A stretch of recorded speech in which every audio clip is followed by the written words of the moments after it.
نحمده ونستعينه ونستغفره ونعوذ بالله من شرور أنفسنا وسيئات أعمالنا من يهده الله فلا مضل له ومن يضلل فلا هادي له وأشهد أن لا إله إلا الله وحده لا شريك له وأشهد أن محمدًا عبد الله ورسوله يا أيها الذين آمنوا اتقوا الله حق تقاته ولا تموتن إلا وأنتم مسلمون يا أيها الناس اتقوا ربكم الذي خلقكم من نفس واحدة وخلق منها زوجها وبث منهما رجالا كثيرا ونساء واتقوا الله الذي تساءلون به والأرحام إن الله كان عليكم رقيبا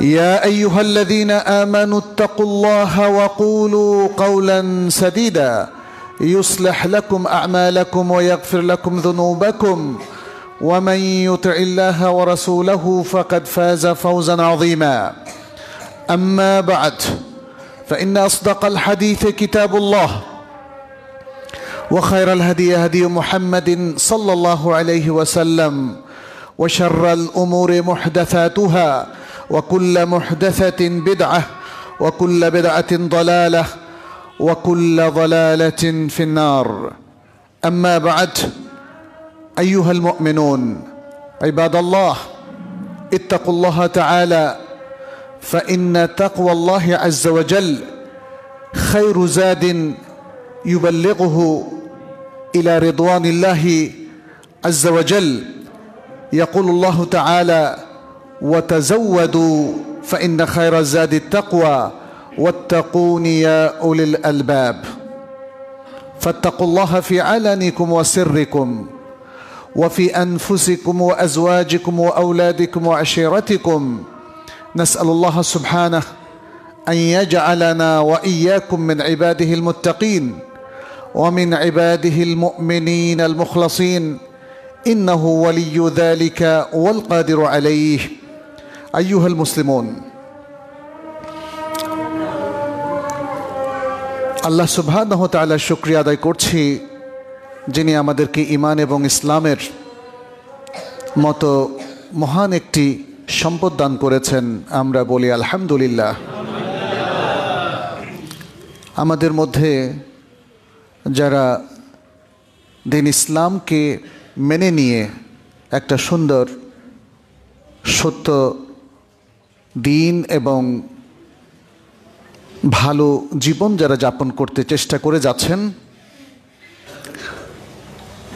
তারা প্রত্যেকেই অনেক সময় ভাবেন যে আমরা সঠিক পথে আছে কিনা, বিশেষ করে ফিতনার সময়। নানা রকমের ফিতনার মধ্যে কিভাবে আমরা নিজেকে ফিতনা থেকে মুক্ত রাখতে পারি, সহি শুদ্ধ একটা সুন্দর জীবন আমরা যাপন করতে পারি। মুসলিমদের এই অবস্থায় কি করণীয় এবং তাদের কি মানসিকতা পোষণ করা উচিত সেটি নিয়ে কিন্তু আল কোরআন আর সুন্নাহ আমাদেরকে চমৎকার সুস্পষ্ট গাইডলাইন দিয়েছে। নবী সাল্লাল্লাহু আলাইহি সাল্লাম স্পষ্ট করে বলেছেন আদ-দীনু আন-নাসীহা। কিলা লিমান ইয়া রাসূলুল্লাহ? ক্বালা লিল্লাহি ওয়া লিরাসূলিহি ওয়া লিআইম্মাতিল মুসলিমিনা ওয়া আম্মাতিহিম। এটা হচ্ছে একটা ফর্মুলা।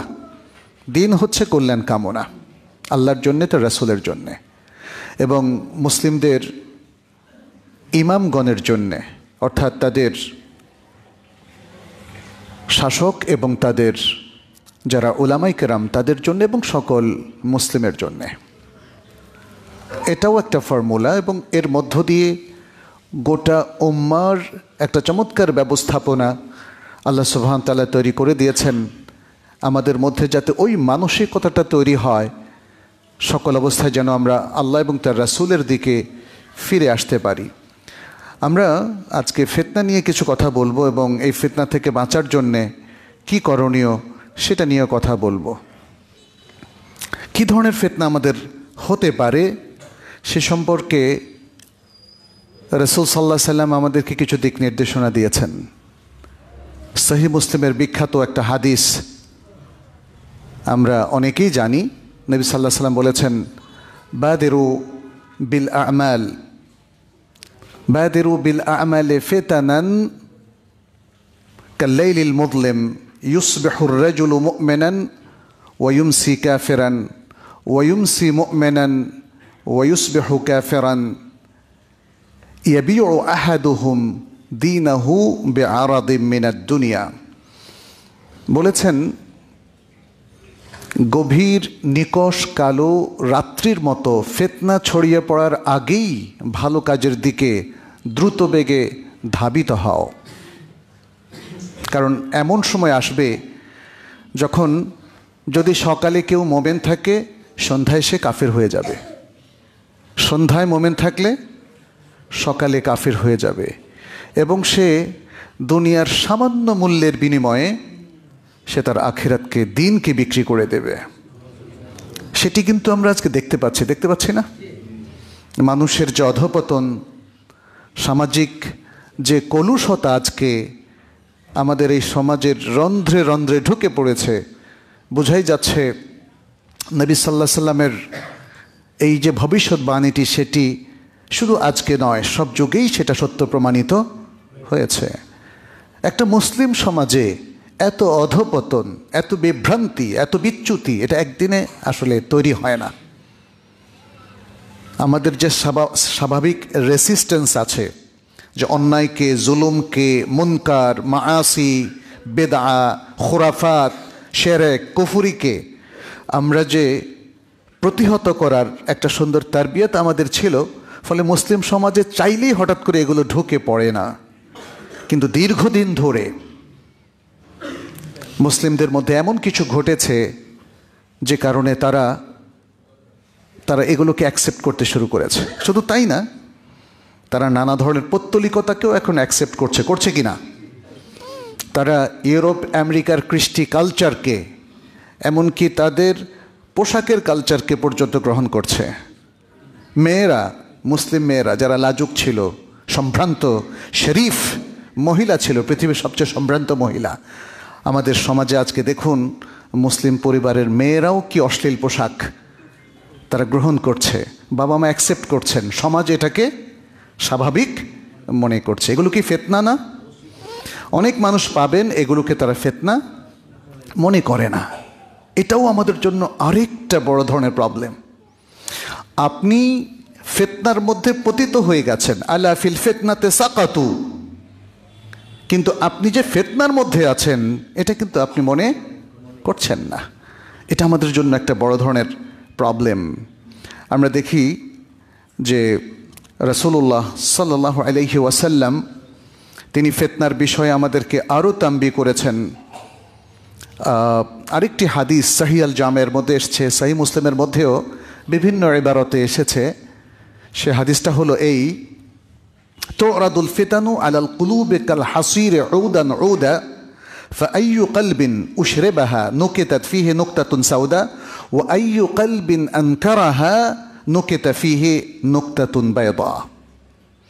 বলেছেন, অন্তরের মধ্যে ফিতনা এমনভাবে ঢুকতে শুরু করবে যে সেটা ধীরে ধীরে অন্তরের উপরে গালেব হয়ে যাবে।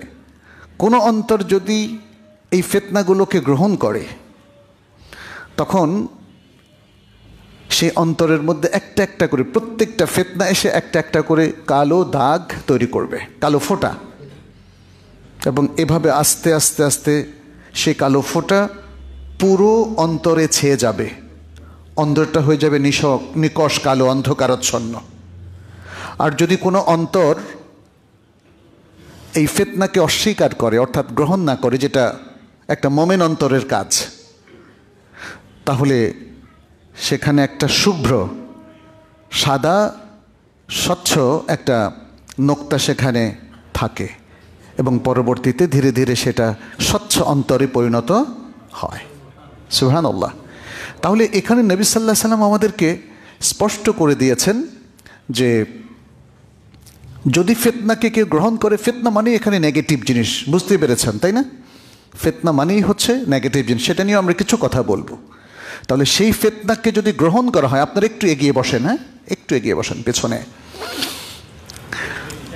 সেই ফিতনাকে যদি কেউ গ্রহণ করেন, স্বাভাবিক করে ফেলেন, তাহলে সমাজে কিন্তু সবার অন্তর যদি কলুষিত হয়ে যায়, সেই সমাজটা কিন্তু অধঃপতিত হবেই। আজকের যারা আধুনিক শিক্ষিত, তাদের সাথে আলাপচারিতা করে দেখবেন, যদি বলা হয় যে অশ্লীল পোশাকের ব্যাপার, বলবো যেটা আসলে মানে যারা একটু বেশি দিনদার তাদের চোখের সমস্যা, আদারওয়াইজ এটা নর্মাল হয়ে গেলে কোনো সমস্যা না। এটা ছড়ানো হচ্ছে, এই শিক্ষাটা ছড়ানো হচ্ছে। আমাদের সমাজে ফিতনা কত প্রকার ও কি কি, এ সম্পর্কে আরবি ভাষায় বলতে গেলে আমরা বলবো হাদ্দিস ওয়ালা হারাজ, আপনি বলেই যাবেন, শেষ করতে পারবেন না।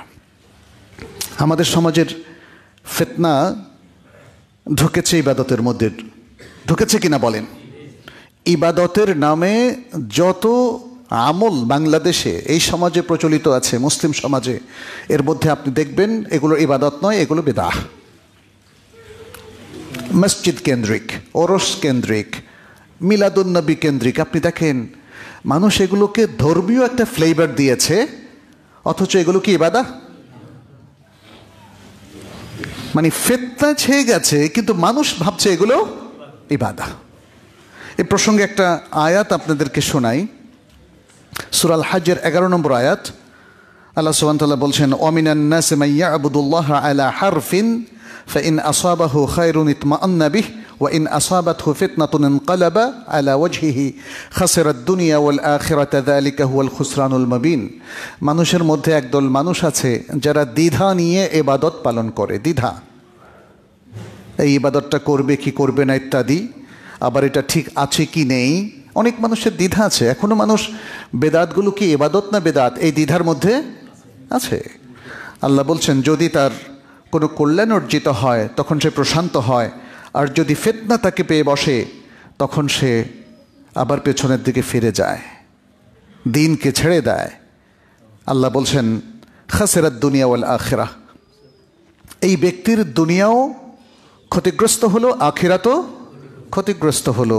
আর যালিকা হুয়াল খুসরানুল মুবিন, এটাই হলো সুস্পষ্ট ক্ষতি। ফিতনার কথা যদি আমরা দেখি আমাদের এই ইবাদতের জীবনের বাইরে, এখানে তো আপনারা জানেন এগুলো অবহিত, এই জন্য আমি এখানে একটু সংক্ষেপ করছি। মুআমালাতের ক্ষেত্রে, রসম রেওয়াজ, প্রত্যেকটা জায়গায় আপনি দেখবেন ফিতনা। ব্যবসা বাণিজ্যের মধ্যে ফিতনা। ব্যবসা বাণিজ্যের সবচেয়ে বড় ফিতনাটা কি? হারামকে এখানে আঁকড়ে ধরা।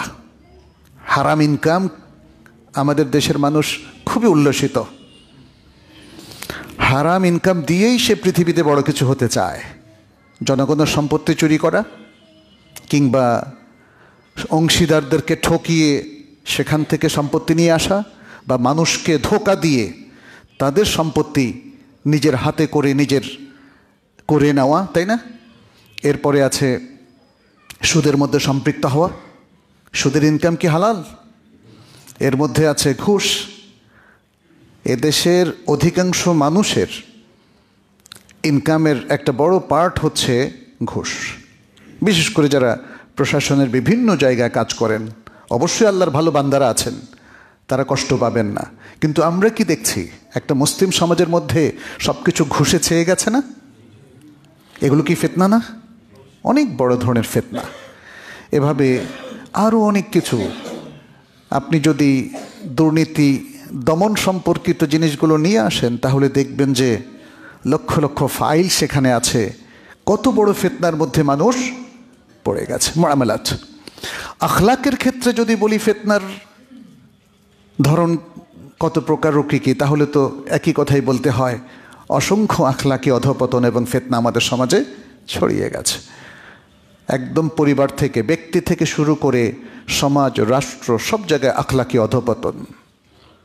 মানুষের মধ্যে মিথ্যাচারের অভ্যাস বেড়ে গেছে কিনা? ধোঁকা দেওয়া, প্রতারণা করা, মিথ্যা কথা বলা, মিথ্যা কসম করে বিক্রি করা, এটা একটা সাইড।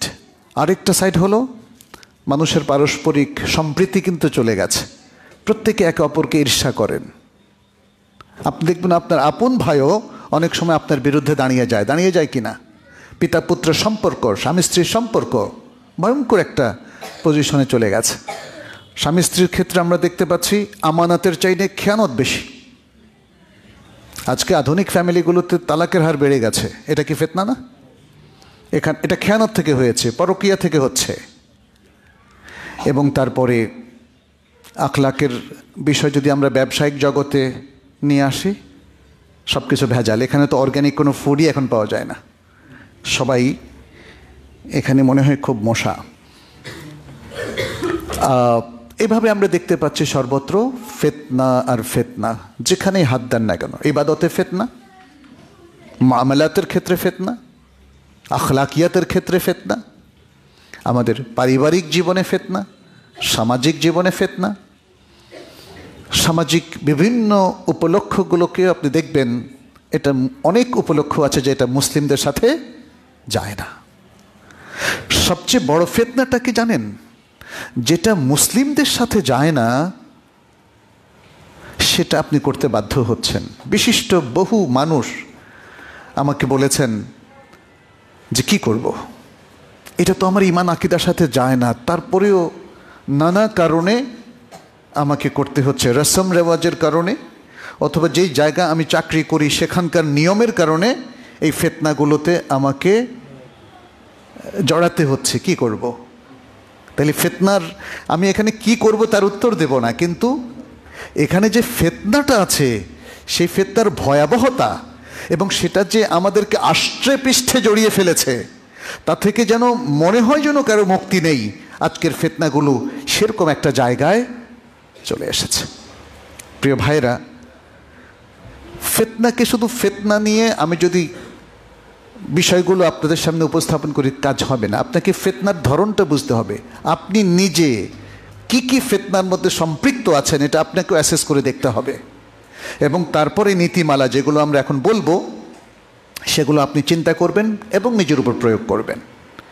এ থেকে বাঁচার জন্য আপনাকে আপ্রাণ চেষ্টা করতে হবে।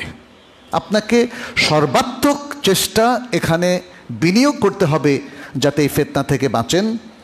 আপনি বাঁচলে আপনার পরিবার বাঁচবে, এবং আপনার পরিবার বাঁচলে এরকম আরও অনেক পরিবার মিলে সমাজও এই ফিতনা থেকে রক্ষা পাবে ইনশাআল্লাহ। কিন্তু যদি আজকে আমরা এই সকল ফিতনাকে ফিতনা মনে না করি এবং এগুলোর মধ্যে সম্পৃক্ত থাকাটাকেই নিয়তি বলে মেনে নেই, তাহলে কিন্তু এই ফিতনা থেকে বাঁচা যাবে না। আমরা আল্লাহ সুবহানাহু ওয়া তাআলাকেও দেখি যে তিনি আল কোরআনে বারবার আমাদেরকে সাবধান করেছেন, ফিতনা সম্পর্কে সাবধান করেছেন, দুনিয়ার জীবন সম্পর্কে সাবধান করেছেন। অমুসলিমদের মধ্যে যারা নানা প্রকার ফিতনা ইসলামী সমাজে নিয়ে এসছে তাদের ব্যাপারে তিনি সাবধান করেছেন, কাফেরদের ব্যাপারে সাবধান করেছেন। কিন্তু আজকে দেখেন কি দুর্ভাগ্য আমাদের মুসলিমদের, আমরা কিন্তু অমুসলিমদেরকে এবং কাফেরদেরকেই রোল মডেল বানিয়ে ফেলছি প্রায় সব জায়গায়। প্রত্যেকটা মুসলিম সমাজ আজকে তাদেরকে অনুসরণের মধ্য দিয়ে তারা এই সমাজের উন্নয়ন করতে চাচ্ছে, কিন্তু এটা কখনো হবার নয়। মুসলিমদের উন্নয়ন হবে আল্লাহ এবং তার রাসূল সাল্লাল্লাহু আলাইহি সাল্লামের নির্দেশনা বাস্তবায়নের মধ্য দিয়ে, আর কোনো পথ নেই। আল্লাহ সুবহানাহু ওয়া তাআলা বলছেন, লা ইয়াগুররান্নাকা তাকাল্লুবুল লাযিনা কাফারু ফিল বিলাদ মাতাউন কালিল সুম্মা মাওয়াহুম জাহান্নামু ওয়া বি'সাল মিহাদ লাকিনাল লাযিনা তাকাউ রাব্বাহুম লাহুম জান্নাতুন তাজরি মিন তাহতিহাল আনহার খালিদিনা ফিহা নুজুলাম মিন ইনদিল্লাহ ওয়া মা ইনদাল্লাহি খায়রুল লিল আবরার। বলছেন, তোমাকে যেন যারা বিভিন্ন দেশে শহরে কুফরি করে বেড়ায় তাদের আবর্তন তোমাকে যেন প্রতারিত না করে। অল্প কিছুদিন ভোগের সুযোগ মাত্র, তারপর তাদের বাসস্থান হবে জাহান্নাম, এবং সেটা কতই না নিকৃষ্ট বিছানা। তবে যারা তাদের রবের তাকওয়া অবলম্বন করবে তাদের জন্য থাকবে জান্নাতসমূহ, যার তলদেশ দিয়ে প্রবাহিত হতে থাকবে নহরসমূহ, সেখানে তারা চিরস্থায়ীভাবে অবস্থান করবে, এটা আল্লাহর পক্ষ থেকে আতিথেয়তা এবং আল্লাহর কাছে আরও যা কিছু আছে সেটি পুণ্যবানদের জন্য অধিক উত্তম। সুবহানাল্লাহ। কি সুললিত কণ্ঠে বা ভাষায় আল্লাহ সুবহানাহু ওয়া তাআলা আমাদেরকে বোঝালেন। কিন্তু আমরা তো আসলে অনেকেই কোরআনের আয়াতটা পড়ি বুঝি না, এটা হলো আরেকটা প্রবলেম। এত সুন্দর সুন্দর কথা আল্লাহ বলছেন, তার রাসূল সাল্লাল্লাহু আলাইহি সাল্লাম বলছেন, কিন্তু সেই কথাগুলো তো আমাদের অন্তরে প্রবেশ করে না। অনেক সময় আমাদের কানে প্রবেশ করে সুন্দর তেলাওয়াত, এটা কানে আর মাথায়, কিন্তু অন্তরে যেতে হলে বুঝতে হবে প্রিয় ভাইয়েরা। ফলে আমাদের জীবনে প্রভাব বিস্তার করতে পারে না এই কথাগুলো, কোরআনের এই আয়াতগুলো কিংবা রাসূল সাল্লাল্লাহু আলাইহি সাল্লামের সুন্দর কথাগুলো। আসুন আমরা সেটা বোঝার চেষ্টা করি। কি নীতিমালা আছে যেটি আল কোরআন আমাদেরকে দিয়েছে, আমি সেটা একটা একটা করে আপনাদের সামনে বলবো। প্রথম নীতিমালাটা খুবই কমন এবং এটা আপনাদের জানা আছে, যেটা দিয়ে আজকে আমরা শুরু করলাম যে নাসিহা দিয়ে, সেটি হলো তাকওয়া। ঈমানের পরে মুসলিমের সবচেয়ে বড় পাথেয় এবং সবচেয়ে বড় অ্যান্টিবায়োটিক হচ্ছে তাকওয়া। তাকওয়া যদি মিস করেন, আপনি জীবনের অধিকাংশ ভালো ভালো জিনিস মিস করবেন। ইসলামী জীবনের জন্য ঈমানের পরে তাকওয়াই হচ্ছে প্রধান শর্ত। ইসলামিক জীবন পরিচালনার জন্য, আল্লাহর পক্ষ থেকে বারাকা পাওয়ার জন্য এবং আল্লাহর পক্ষ থেকে তৌফিক পাওয়ার জন্য, দুনিয়ার জীবনটাকে ইসলামিকলি লিড করার জন্যে, এরকম যেভাবেই আপনি বলেন না কেন, এক নম্বর জাত এবং এক নম্বর উপকরণ হচ্ছে বা এক নম্বর নীতিমালা হচ্ছে তাকওয়া অবলম্বন করা।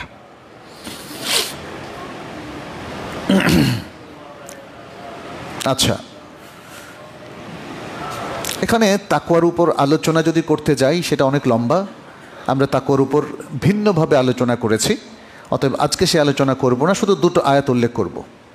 প্রথম আয়াতটা সূরাতুত তালাকের 2 এবং 3 নম্বর আয়াত। আল্লাহ সুবহানাহু ওয়া তাআলা বলছেন, ওয়ামান ইয়াত্তাকিল্লাহা ইয়াজআল লাহু মাখরাজা ওয়া ইয়ারযুকহু মিন হাইথু লা ইয়াহতাসিব। যে আল্লাহকে ভয় করে, আল্লাহ তার জন্য একটা উপায় খুলে দেন, একটা মাখরাজ তৈরি করে দেন এবং এমন জায়গা থেকে তাকে রিজিক দেন যা সে কল্পনাও করেনি। অধিকাংশ মানুষ এই আয়াতটা পড়ে বিশ্বাস করে না। সে মনে করে তার রিজিক হচ্ছে সুদী কার্যক্রমের মধ্যে। যারা ঘুষ খায় তাদের বিশ্বাস যে ঘুষ হচ্ছে তার রিজিকের সবচেয়ে বড় মাধ্যম। যারা রাষ্ট্রীয় সম্পদ লুট করে জনপ্রতিনিধিদের মধ্যে, তাদেরও বিশ্বাস হচ্ছে মানুষকে লুট করার মধ্য দিয়ে সে ধনী হতে পারবে, অন্য কোনো পথ তার নাই। এবং এভাবেই দুর্নীতি তার গাছপালা বিস্তার করে, তার হাতকে সম্প্রসারিত করে একটা মুসলিম সমাজের মধ্যে প্রতিষ্ঠিত হয়ে যায়, কারণ তাদের বিশ্বাসের ঘাটতি। একজন মোমেন বিশ্বাসের ঘাটতির মধ্যে পড়লে তখন এই আয়াতগুলো আর তার জন্য কাজ করে না। অথচ আল্লাহ সুবহানাহু ওয়া তাআলা বললেন, তাকওয়া থাকলেই আল্লাহ আপনার জন্য একটা সুন্দর উপায় ওপেন করে দেবেন এবং আপনাকে রিজিক দেবেন। দ্বিতীয় আয়াতটি হচ্ছে, ওমান ইয়াত্তাকিল্লাহা ইয়াজআল লাহু মিন আমরিহি ইউসরা। যে আল্লাহকে ভয় করে, আল্লাহ তার জন্য সব কিছু সহজ করে দেন। সুবহানাল্লাহ। এটি সূরাতুত তালাকের 4 নম্বর আয়াত। এখন দেখেন, অনেক মানুষ হাজার হাজার কোটি টাকা অর্জন করেছে। মানে আমি ঠিক এখনকার প্রেক্ষাপট যদি বলি, আমরা দেখি যে এরা সব পালিয়ে বেড়াচ্ছে। হোয়াই? আপনাকে পালাতে হবে কেন? আপনি সৎ মানুষ হিসাবে যদি এই পৃথিবীতে বিচরণ করেন, কাউকে কি ভয় করার প্রয়োজন আছে? সৎ মানুষের উপরও খারাপ মানুষেরা কিছু ক্ষতি করতে পারে, কিছু ফিতনা নিয়ে আসতে পারে। সে অবস্থা তো সৎ মানুষের কোনো সমস্যা নেই, তার তো ভয়ের কিছু নাই, তাই না? অতএব আমাদেরকে এই জিনিসটা বুঝতে হবে যে আপনি আজকে যেই কারণে তাকওয়া ত্যাগ করলেন, যে কারণে আজকে দুর্নীতিগ্রস্ত জীবন যাপন করলেন যে দুনিয়া পাওয়ার জন্য, সেই দুনিয়া আরেক দিন আপনার বিরুদ্ধে দাঁড়াবে, আপনাকে পালাতে বাধ্য করবে, আপনি নিগৃহীত হবেন। ভাববেন না এই সম্পদ সবসময়ই আপনাকে প্রভাবশালী করে রাখবে। অতএব সেই ফিতনায় আমরা যেন না পড়ি। এখানে ছোট্ট একটা ঘটনা, সেটি হচ্ছে তাবেঈনদের যুগে তলক ইবনে হাবিব বিখ্যাত একজন তাবেঈ ছিলেন, আপনারা জানেন। তার কাছ থেকে অনেক সুন্দর সুন্দর কথা আমরা শুনি। তার কাছে একদল মানুষ এসে জিজ্ঞেস করলেন যে এই সময় তো অনেক ফিতনা, আমরা যখনই থাকি পৃথিবীর কাজই হচ্ছে ফিতনা উৎপাদন করা। এই জন্য সাহাবাদের সময়ও দেখেন, খুলাফায়ে রাশিদিনের সময় শেষ দিকে এসে অনেক ফিতনা হয়েছে না? এই পৃথিবীটা কাউকে ফিতনা থেকে নিষ্কৃতি দেবে না।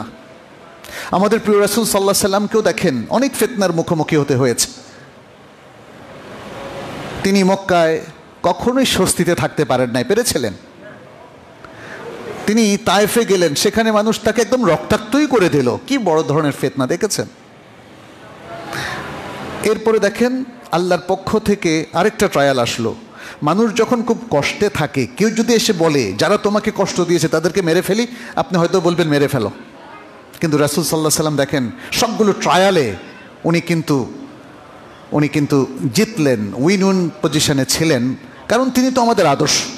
ঠিক কি করণীয় সেটি এই জন্যই তার কাছ থেকে আমাদের নিতে হবে। আমরা পরবর্তীতে তাবেঈনদের যুগেও দেখি যে তারা মনে করতেন এ যুগেও অনেক ফিতনা হয়েছে। তলক ইবনে হাবিবের কাছে এসে বললেন, ওয়াকাআতিল ফিতনা ফাকাইফা নাত্তাকিহা, অনেক ফিতনা এখন ছড়িয়ে গেছে, কিভাবে এই ফিতনা থেকে বাঁচব? তিনি বললেন, ইত্তাকুহা বেতাকওয়াল্লাহ, এই ফিতনাগুলো থেকে বাঁচো আল্লাহর তাকওয়া অবলম্বনের মাধ্যমে। তারা বললেন, আজমিল লানা তাকওয়া ওয়া বায়্যিন লানা মা'নাহা, আমাদেরকে সংক্ষেপে তাকওয়ার বিষয়টা বুঝিয়ে বলুন এবং তাকওয়ার অর্থটা আমাদের জন্য বর্ণনা করুন। তারা বললেন। তখন তলক ইবনে হাবিব বিখ্যাত তার উক্তিটা করলেন, তাকওয়ার সংজ্ঞা যেটা আমরা প্রায় সময় কোট করে থাকি। তিনি বললেন, আনতা আমালা বিতাআতিল্লাহ আলা নূরিম মিনাল্লাহ তারজু সাওয়াব আল্লাহ। তাকওয়া হলো তুমি আল্লাহর জন্যে আল্লাহর তাআত অনুযায়ী আমল করবে, আল্লাহর আনুগত্য এবং তার তাআত দিয়ে আমল করবে আল্লাহর পক্ষ থেকে নূরের আলোকে, হেদায়েতের আলোকে, ইলমের আলোকে। তারজু সাওয়াব আল্লাহ, তুমি আল্লাহর কাছে সওয়াবের প্রত্যাশা করবে। তাইলে তাকওয়ার মধ্যে আপনি যে এই ভালো ভালো কাজগুলো করছেন তার সওয়াব কার কাছে চাইবেন? শুধু আল্লাহর কাছে। আল্লাহর কাছে সওয়াবের প্রত্যাশা করলেই আপনি দুনিয়ার লোভ সংবরণ করতে পারবেন। প্রত্যেকের একটা চাওয়া থাকে, এই চাওয়াটা যদি দুনিয়ার কাছে হয় তখন লোভ সংবরণ করা যাবে না। তখন আপনি চিন্তা করবেন, তাহলে আমি কি পেলাম দুনিয়া থেকে, আপনার কাছ থেকে, ওনার কাছ থেকে? উনি কি পেল, আমি কি পেলাম? কিন্তু একজন ব্যক্তি যদি এই বিশ্বাস পোষণ করে যেটা আল্লাহর কাছে আছে সেটা আল্লাহর বান্দাদের কাছে যা আছে তার চাইতে অনেক গুণে বেশি উত্তম, ঠিক কিনা? তাহলে এই যদি হয়, এই বিশ্বাসটা যদি আমাদের আসে, তাহলে দুনিয়ার কোনো লোভ আপনাকে বিচ্যুত করতে পারবে না। কারণ আপনি জানেন আল্লাহ আপনাকে দেবেন, আপনি বিশ্বাস করেন, আপনি প্রত্যাশা করেন এবং আল্লাহর কাছে আপনি আশা করেন। অতএব তাকওয়ার এই সংজ্ঞাটা খুব গুরুত্বপূর্ণ। এটা হলো তাকওয়ার প্রথম পার্ট। এরপরে তিনি বললেন, ওয়া আন তাতরুকা মাসিয়াতাল্লাহি আলা নূরিম মিনাল্লাহ তাখাফু ইকাবাল্লাহ, এবং তুমি আল্লাহর অবাধ্যতাকে পরিত্যাগ করবে, পাপকে পরিত্যাগ করবে, সেটাও আল্লাহর নূরের আলোকে। নূরটা এখানে হেদায়াত, আর হেদায়াতটা হলো ইলম, কোরআন সুন্নাহ। তার আলোকে তুমি, অর্থাৎ কোরআন সুন্নাহ যতগুলো পাপকে আইডেন্টিফাই করে, চিহ্নিত করে, সেই পাপগুলোকে তুমি বর্জন করবে। তাখাফু ইকাব আল্লাহ, কারণ এই পাপ করলে তুমি আল্লাহর ইকাব, শাস্তির মুখোমুখি হবে। ফলে আল্লাহর শাস্তির ভয়ে তুমি আল্লাহর নূরের আলোকে এই পাপগুলোকে বর্জন করবে। এটা হলো তাকওয়া। তাকওয়ার এই অর্থটা না বুঝে যদি কেউ মনে করেন যে দাড়ি টুপি হচ্ছে তাকওয়া, বাস আর কিছু না, তাহলে ভুল। দাড়ি টুপি অবশ্যই তাকওয়ার অংশ, কোনো সন্দেহ নেই, কিন্তু তাকওয়ার মূল যে ফোকাসটা এবং তার যে মূল অর্থটা, মর্মটা, সেটা হলো তালক ইবনে হাবিব যেটা বললেন, এবং সেটা অবশ্যই কোরআন হাদিসের আলোকে। অতএব তাকওয়া কোনো শুধুমাত্র বক্তব্য নয়, অথবা কারো পক্ষ থেকে কোনো স্বীকৃতি নয়, বরং তাকওয়া থাকতে হবে আপনার জিহ্বায়, তাকওয়া থাকতে হবে আপনার পোশাকে, আপনার চলনে বলনে আচরণে, তাকওয়া থাকতে হবে আপনার লাইফ স্টাইলে, তাকওয়া থাকতে হবে আপনার ইবাদতে, তাকওয়া থাকতে হবে আপনার মুআমালাতের মধ্যে। প্রিয় ভাইরা, তাহলেই এই তাকওয়া খুব দ্রুত আমাদেরকে ভালো ফলাফল দেবে, ব্যক্তিকে, পরিবারকে, সমাজকে, মুসলিম উম্মার সকল সদস্যকে তাকওয়া সুশোভিত করবে, সুন্দর করবে। তাহলে এটা হলো প্রথম মূলনীতি। ফিতনা থেকে বাঁচার জন্য তাকওয়া হলো প্রথম মূলনীতি, মুমিনদের জন্য বলা হচ্ছে। দ্বিতীয় মূলনীতিটা হচ্ছে লুজুমুল কিতাবি ওয়াস সুন্নাহ।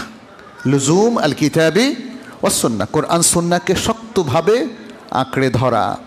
শক্তভাবে কোরআন সুন্নাহ আঁকড়ে ধরার মধ্যেই মুমিনদের ইজ্জত, তাদের সম্মান, তাদের মুক্তি, তাদের নাজাত এবং তাদের দুনিয়া আখেরাতের যাবতীয় কল্যাণ।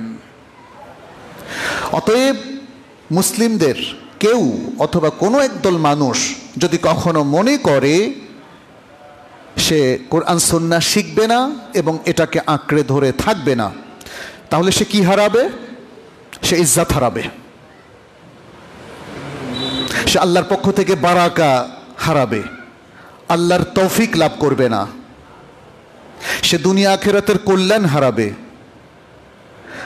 এবং এভাবে তার হারানোর লিস্ট বাড়তেই থাকবে।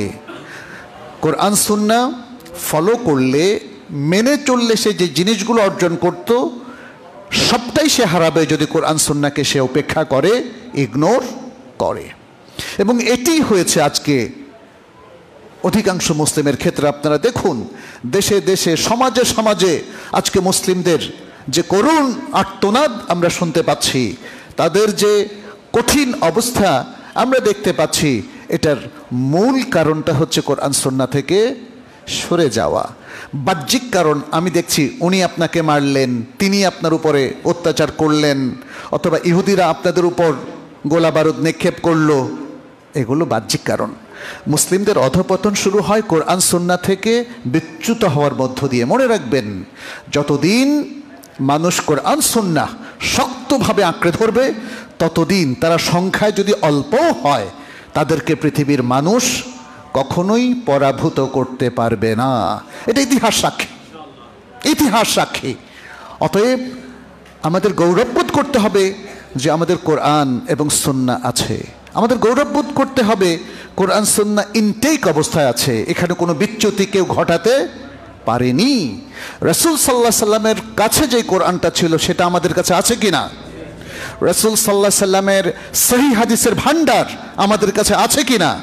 আছে। সুবহানাল্লাহ, এত বড় সম্পদ কিভাবে মুসলিম উম্মাহ উপেক্ষা করতে পারে বলেন তো? যেই সম্পদ এর সঠিক ব্যবহার করলে আল্লাহ আপনাকে দুনিয়া আখিরাতের সকল কিছু দান করত, আপনি সেই সম্পদটা ইগনোর করে এমন কিছুর দিকে যাচ্ছেন যেটা আপনাকে বিচ্যুত করবে। এর চাইতে দুঃখের আর কি থাকতে পারে বলেন? মুসলিমদের ঋত গৌরব কি উদ্ধার হবে অমুসলিমদেরকে অনুসরণ করার মধ্য দিয়ে? মুসলিমদের ঋত গৌরব কি উদ্ধার হবে আমেরিকা কিংবা ইউরোপের বিখ্যাত ইউনিভার্সিটিগুলোর জ্ঞান আহরণ করে? না। মনে রাখবেন, দুনিয়ার জীবনের যত জ্ঞানই আপনি আহরণ করেন না কেন, সেটা সায়েন্স হোক, সোশ্যাল সায়েন্স হোক, অথবা হিউম্যানিটিজের যত জ্ঞানই হোক না কেন, এই জ্ঞানগুলোকে যদি আপনি ইসলামের নীতিমালা অনুযায়ী ব্যবহার না করেন, তাহলে কোনো জাতির উন্নয়ন হবে না, মানবতার উন্নয়ন হবে না, এবং মুসলিমদের উন্নয়নও হবে না। আজকে খোদ সেই উন্নত জাতিগুলোর কি অবস্থা সেটা দেখুন। পৌত্তলিক হোক, ইহুদি হোক, খ্রিস্টান হোক, সেই জাতিগুলো নিজেদের মধ্যে কি উন্নতি করতে পেরেছে সেটা দেখুন, তাই না? অতএব তাদের কাছ থেকে শিক্ষা গ্রহণ করা, তাদের আদর্শকে গ্রহণ করা, এটা মুসলিমদের জন্য কখনো শোভনীয় হতে পারে না। কোরআন সুন্নাহ মেনে চলার ব্যাপারে যথেষ্ট ইনস্ট্রাকশন আছে। একটা হাদিস শুধু আপনাদের সামনে উল্লেখ করি, বিখ্যাত এক হাদিস। আল ইরবাদ বিন সারিয়াহ রাদিয়াল্লাহু তাআলা আনহু, সুনানের গ্রন্থগুলোতে এই হাদিসটা এসেছে এবং সেটা সহিহ হাদিস। নবী সাল্লাল্লাহু আলাইহি ওয়াসাল্লাম বলছেন, ইন্নাহু মান ইয়াইশ মিনকুম ফাসায়ারা ইখতিলাফান কাসীরা, তোমাদের মধ্যে যারা জীবিত থাকবে তারা অচিরেই অনেক ইখতিলাফ এবং মতানৈক্য দেখতে পাবে।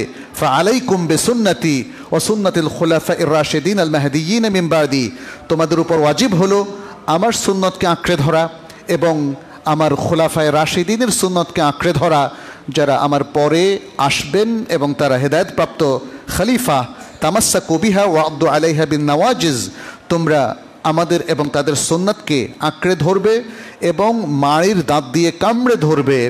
ওয়া ইয়াকুম ওয়া মুহদাসাতিল উমুর, আর সাবধান, দ্বীনের মধ্যে নতুন নতুন আবিষ্কৃত, উদ্ভাবিত এবং প্রচলিত কাজগুলো পরিহার করবে।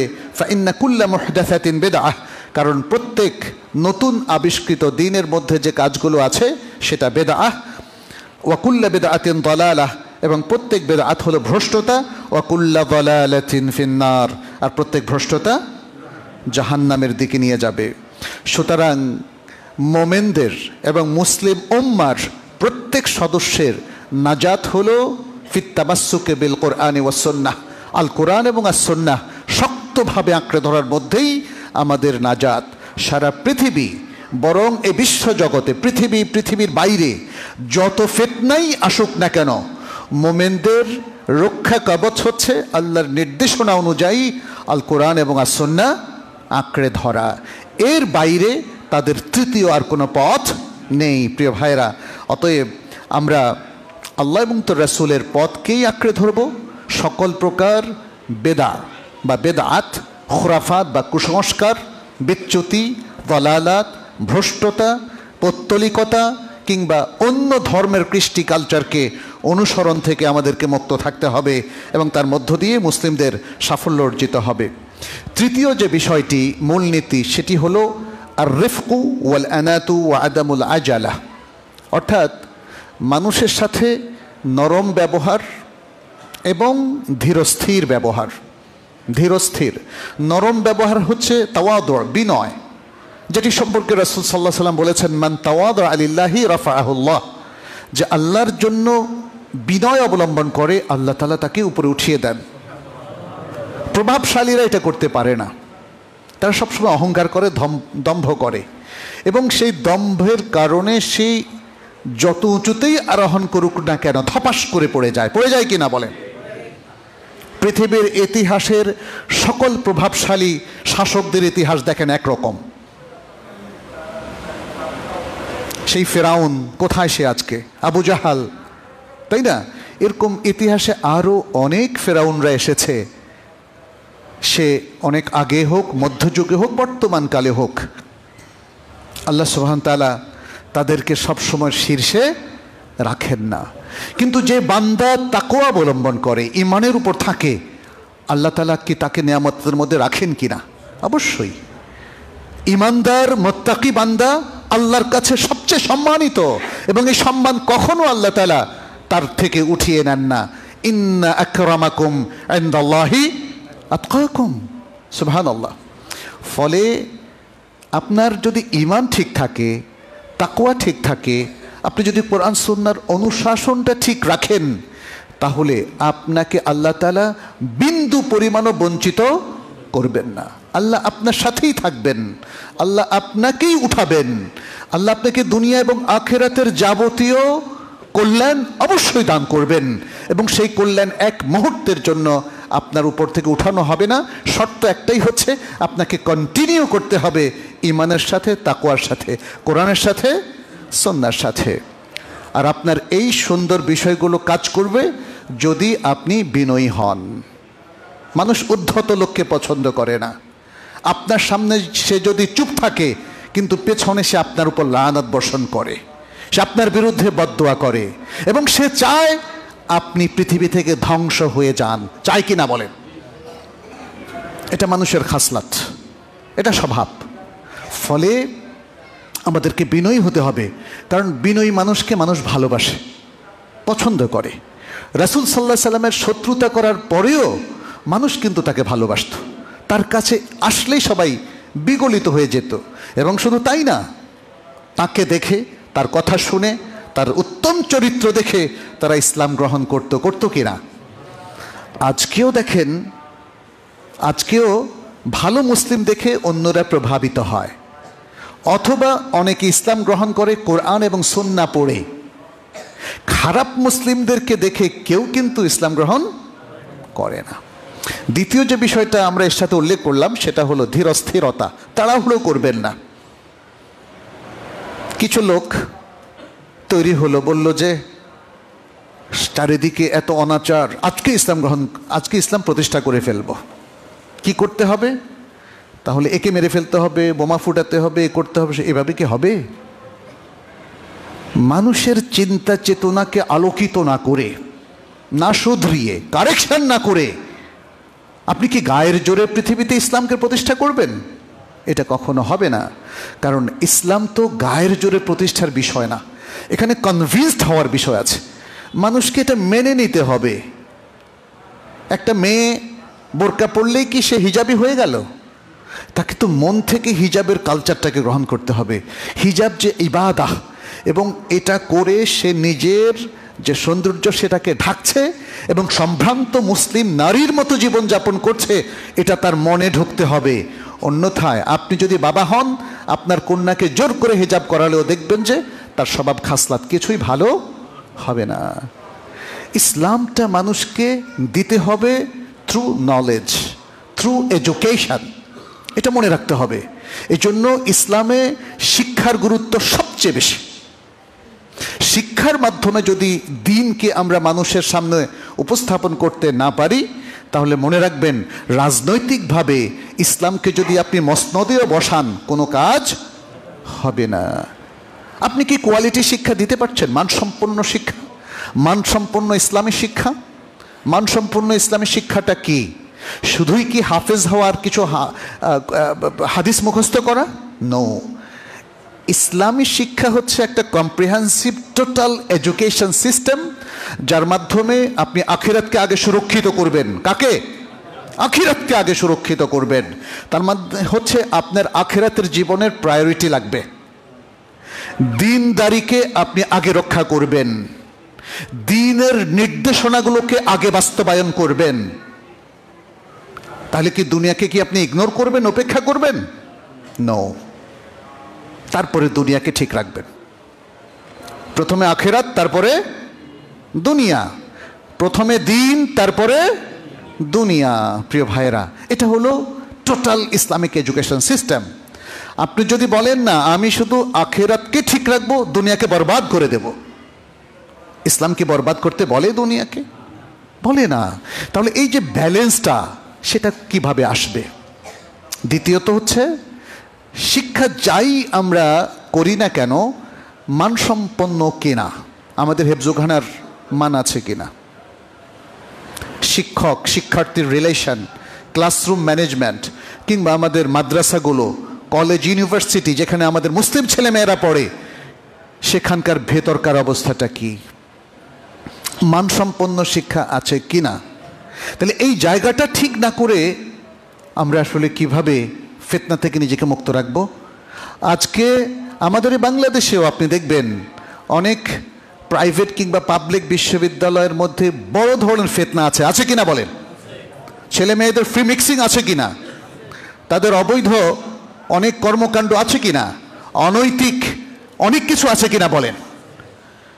তাহলে মানসম্পন্ন শিক্ষা কোথায়?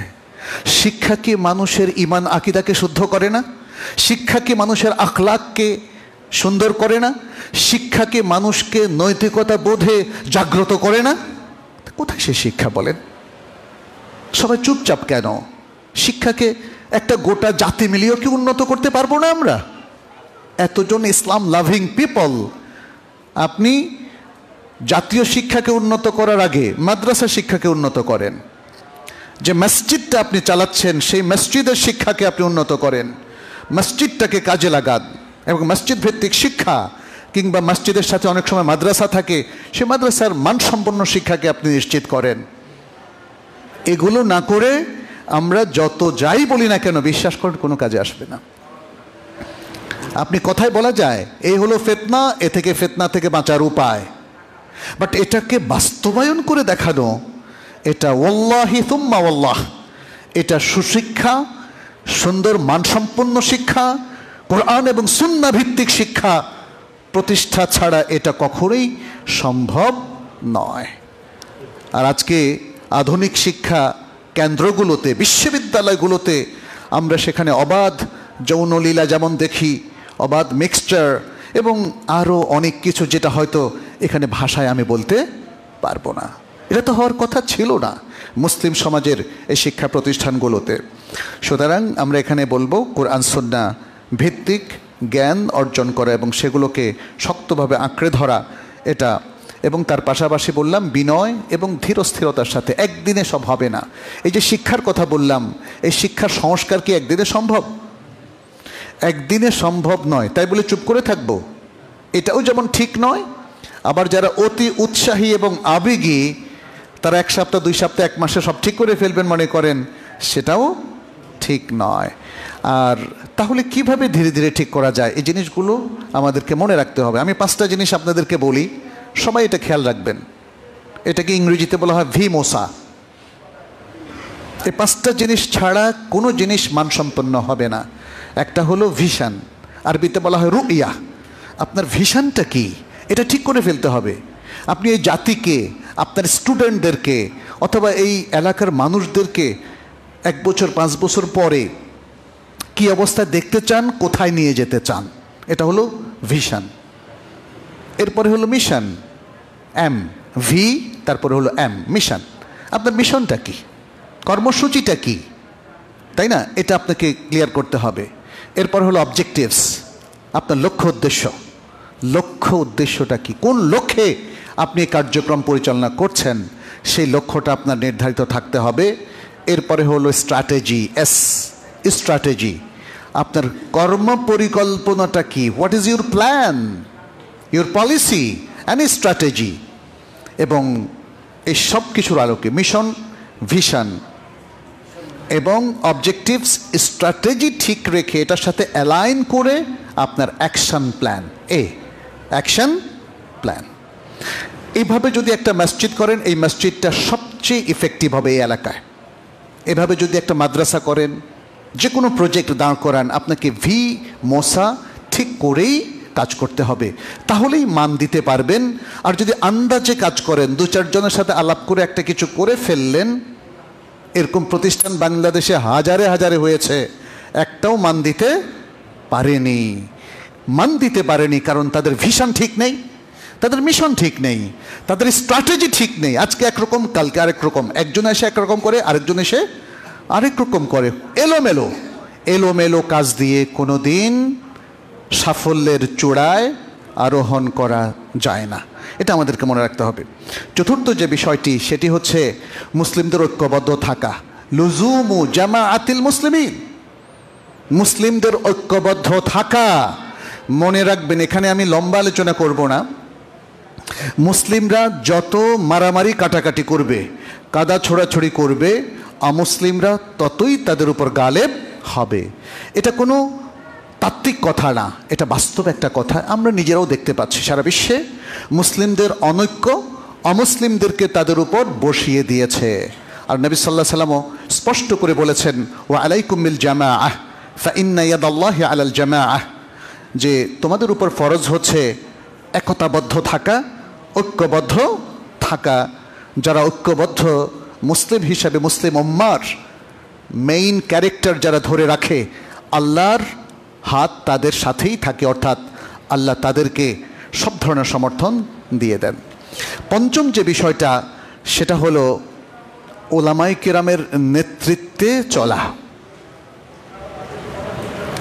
মুসলিমরা এখন খুবই পছন্দ করে যারা ইসলামী জ্ঞানে সমৃদ্ধ নয় এমন সব সেকুলার ব্যক্তিদের নেতৃত্বে চলা, তাই না? সবখানে দেখেন ইভেন বাংলাদেশের অধিকাংশ মসজিদ পরিচালনা কমিটিতে তারাই আছে, আলেমদেরকে আমরা দেখি না। এটা ভেরি আনফর্চুনেট ফর মুসলিম উম্মাহ। আমি আপনাদেরকে বলছি, যদি মসজিদগুলোকে ইফেক্টিভ করতে চান, শক্তিশালী করতে চান এবং দ্বীনের উপরে পরিচালনা করতে চান, তাহলে প্রত্যেকটা মসজিদের সভাপতি হবেন আলেম। আমি বলছি না অযোগ্য একজন আলেম নামধারী লোককে বসিয়ে দেন, এটা আমি বলছি না। আলেমদের নেতৃত্বে প্রতিষ্ঠা করার প্রথম সোপান হচ্ছে মসজিদ, দ্বিতীয় সোপান হচ্ছে মাদ্রাসা, এবং তারপরে সামাজিক কাজে এবং ধীরে ধীরে অন্যান্য কাজেও আলেমদের নেতৃত্ব প্রতিষ্ঠিত করতে হবে। আলেমরা এই সমাজ থেকে বিচ্ছিন্ন কোনো লোক নয়। আর এটাও জরুরি নয় যে প্রকৃত আলেম হওয়ার জন্য একটা মাদ্রাসার ডিগ্রি লাগবে।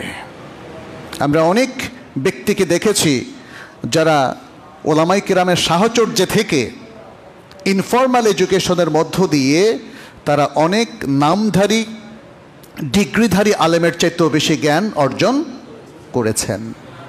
আলেম হচ্ছে সেই ব্যক্তি যার কাছে প্রকৃত জ্ঞান থাকবে। ফলে এখানে বৈষম্য করার কোনো প্রয়োজন নেই। দ্বীনের প্রকৃত জ্ঞান যিনি ধারণ করবেন তিনি আলেম, তার সার্টিফিকেট থাকুক অথবা নাই থাকুক। দ্বীনের প্রকৃত ঝান্ডা তিনি উড্ডীন করবেন যার কাছে কোরআন সুন্নাহর বিশুদ্ধ জ্ঞান রয়েছে, অথেন্টিক জ্ঞান রয়েছে, এবং তার নেতৃত্বে মুসলিমরা ঐক্যবদ্ধ হবে, এলাকার জনগণ ঐক্যবদ্ধ হবে। এটা যদি হতে না পারেন তাহলে কিন্তু এলাকার ফিতনা আপনি তাড়াতে পারবেন না। এখানে যাত্রা হবে, পালিগান হবে, আলতু ফালতু আরও কত কিছু হবে, এটাকে আমরা রোধ করতে পারবো না। 6 নম্বর যেটা, সেটি হচ্ছে আল্লাহর সাথে কানেকশন বাড়ানো। আপনার কানেকশন যদি থাকে শয়তানের সাথে অথবা দুর্নীতিবাজ লোকদের সাথে অথবা দুনিয়াদারদের সাথে, আপনি এই ফিতনার মোকাবেলা করতে পারবেন না। এই ফিতনা যিনি চাইলেই নির্বাপিত করে দিতে পারেন সে মহান শক্তি আল্লাহ সুবহানাহু ওয়া তাআলার সাথে আপনার কানেকশন বাড়াতে হবে। কিভাবে সেটা তো আপনাদের সবারই জানা আছে। আপনি আল্লাহর ইবাদতগুলো সঠিকভাবে করেন। গভীর রাতে আল্লাহ যখন শেষ আসমানে নেমে আসে তার কাছে চান, কারণ তিনি তখন আপনার সব চাওয়া কবুল করবেন। করবেন কিনা? ওয়া ইযা সাআলাকা আন্নী ইবাদি ফাইন্নী করিব উজিবু দাওয়াতাদ দাঈ ইযা দাআন ফালিয়াস্তাজিবু লি ওয়া লিউমিনু বি। যখন আমার বান্দা আমার সম্পর্কে জিজ্ঞেস করে তাহলে আমি তার অতি নিকটে থাকি। সে যখন আমাকে ডাকে আমি তার ডাকে সাড়া দেই। অতএব তারা যেন আমার কাছে দোয়া করে এবং আমার প্রতি ঈমান রাখে। সুবহানাল্লাহ। এত সুন্দর নির্দেশনার পরেও আমরা ভুলে যাই। সম্মানিত উপস্থিতি, আসুন নিজেদেরকে আমরা এভাবেই তৈরি করি। আল্লাহ যেন আমাদেরকে তৌফিক দান করেন। আরও অনেক দাওয়াবেত আছে যেগুলো নিয়ে আরও আলোচনা করা যায়। আমি প্রধানতমগুলো বললাম।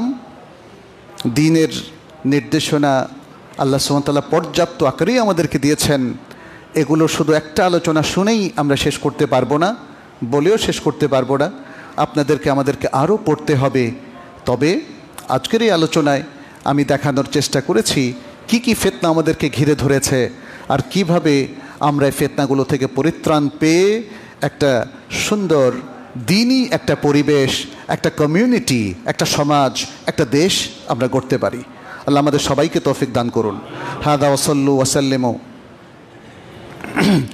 أقول قولي هذا وأستغفر الله لي ولكم ولسائر المسلمين فاستغفروه إنه هو الغفور الرحيم.